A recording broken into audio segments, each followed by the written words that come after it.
Kamsa, an evil prince, imprisoned his father to usurp the throne. As a punishment, it was prophesied that his sister's 8th child would be the reason for his downfall. On hearing this, he threw his sister Devaki and her husband Vasudeva in a dungeon on their wedding day. The evil Kamsa killed each and every child of Devaki's. It was by God's grace that their 7th child, Balaram, was saved by being taken into Rohini's womb. The 8th child was born on a moonless stormy night.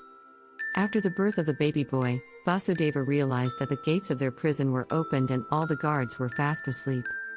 A divine voice advised Vasudeva to carry the child, Krishna, in a basket and walk into the water. As soon as Vasudeva stepped into the river, the water level of the river subsided, allowing him to wade through the water to Gokula. A serpent protected Krishna from the rain with its large hood. On reaching Gokula, Vasudeva left Krishna in Nanda's house with Nanda's wife, Yashoda. Vasudeva took Yashoda's newborn baby girl back to the dungeon. When Kamsa heard about the birth of Devaki's 8th child, he stormed into the dungeon. He snatched the baby from them. The baby slipped and in a flash of light took the form of goddess Durga. The goddess broke the news to Kamsa that Krishna is in safe hands and that his doom is nearing. Putana's failed attempt to kill Krishna. Kamsa was in utmost distress on hearing that Devaki's 8th child was safe. He decided to find a way to kill the baby boy and sought the help of fearful demoness named Putana. Putana was a scary-looking demoness with long hair, long nails, teeth protruding out of her mouth and blood-red tongue.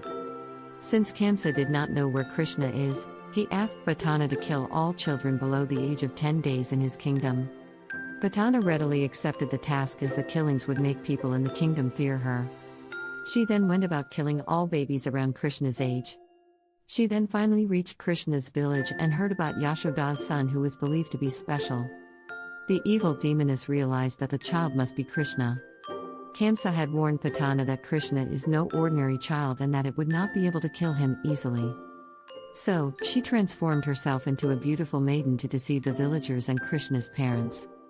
Before she went to his home, she poisoned her breasts with the venom of a deadly snake. On reaching Krishna's house, she greeted everyone politely and asked Yashoda if she could feed the young boy. Unaware of the ill intentions of the disguised demoness, Yashoda allows her to feed him. Putana takes Krishna to the backyard and starts feeding him poisonous milk.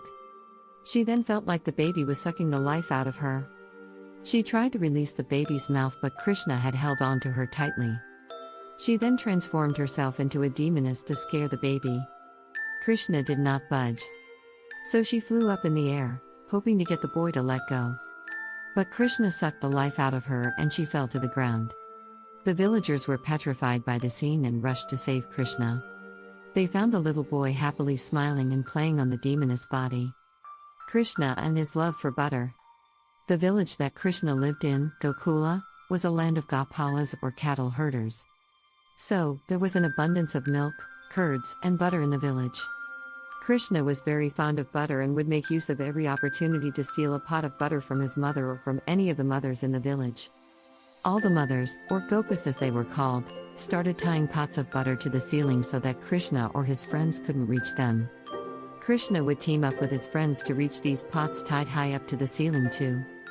They would climb up to the roof and move the ceiling tiles to get the pot of butter or climb on each other's shoulders to create a human ladder and steal the butter. If none of the tricks worked, they would hurl a pebble at the pot and take turns to catch the butter with their open mouths. The Gopas found out that Krishna was the prime culprit for stealing the butter and hence complained to his mother, Yashoda. Yashoda apologized to the women and promised to discipline Krishna. Mischievous little Krishna decided to play a prank on the Gopas. When the women had all gone to the river to bathe, he went and stole all their clothes from the bank of the river. He said he would return their clothes only if they promised that they would stop complaining to his mother. Yashoda heard about this and, unable to discipline Krishna, tied him up to a heavy staff. Krishna couldn't release himself, so he decided to go by the river where his friends would help him. He started walking through the forest when he got stuck between two trees that were growing very close to one another. Krishna simply tugged hard enough to move and ended up uprooting the trees. Yashoda ran to the site to see if her little boy was hurt, but saw how he had felled two trees so easily. This incident made her realize more about Krishna's extraordinary powers. Krishna miraculously escapes. When Krishna was an infant, Yashoda had taken him to a village festival. After everyone had their afternoon meal, Yashoda left Krishna to sleep under a bullock cart. After a while, Krishna woke up to the noise of music.